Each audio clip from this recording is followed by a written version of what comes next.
Hey, this is Ryan from Web Eminence. I'm going to show you some of my favorite WordPress plugins and the ones I almost always have installed on the sites I create. Plugins are one of the coolest things about WordPress. I try to not install too many on a site because it could slow down your site, but there are some that I love to use. The first one is called ImagiFire. You can find more information about them at imagify.io. And in this plugin, if I go to the settings, this is a plugin for optimizing the images that are already on your website. So if I go to the settings here, you can see all the settings. They have 3 different levels. You can auto optimize images on upload, and then you can bulk optimize by setting all these settings and then going to the bulk optimizer and letting it run on all the images on your site. Another great feature of this plugin is you can go to the media library, and if you go to the list view, you can see all your images, and there's a column here for Imagify, and you can optimize them right here. And as you can see on this file that I already optimized, this image here, it says it saved, the overall saving here is over 50% for the file size. So it's pretty typical, especially if you're not optimizing your images. You can actually save about 50% file size, which is going to speed up your website, which is important for rankings and overall usability for visitors on your website. Another plugin I always have installed is a search and replace plugin. I know there's a lot of these, but the one I like is by this developer here. I'm not going to try to say their name, but I've just kind of come to like this one. Seems very reliable. Once you install it, you'll find it under Tools and then Search and Replace.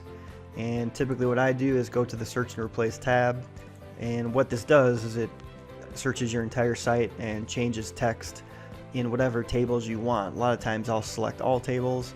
Let's just say you had to change a price on your site everywhere and it was in 30 spots and you didn't want to go find it. You could go type in $19.99 here and change it to $29.99, and you could do a dry run of it to test it, and then you can select all and then save the changes to the database, and it's going to change any text it finds in this format, this text string $19.99, it's going to change to $29.99.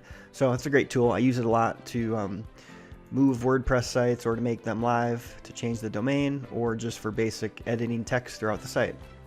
The next plugin I always have installed by default is called Email Address Encoder by Till Cruz.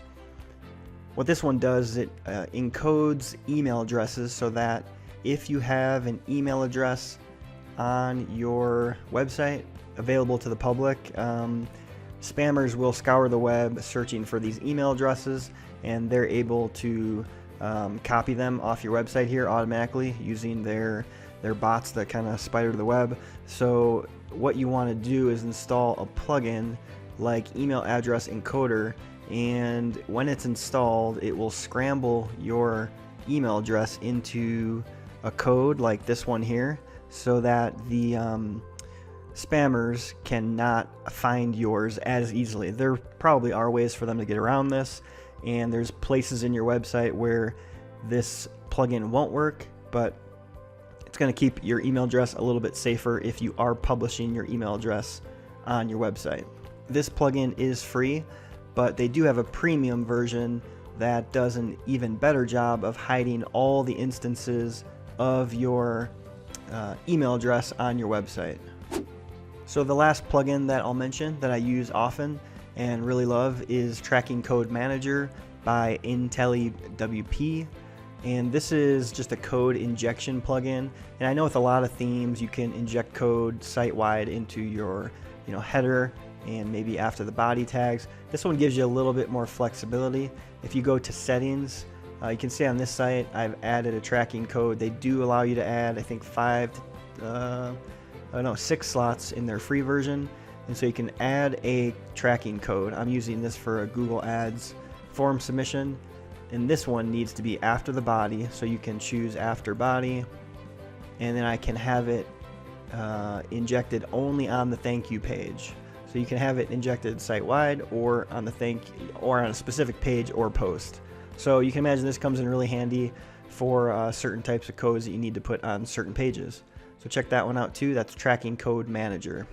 So those are some of my favorite WordPress plugins. I'm curious to hear what you guys think and what some of your favorites are. So go ahead and share those in the comments, and we'll see you on the next video.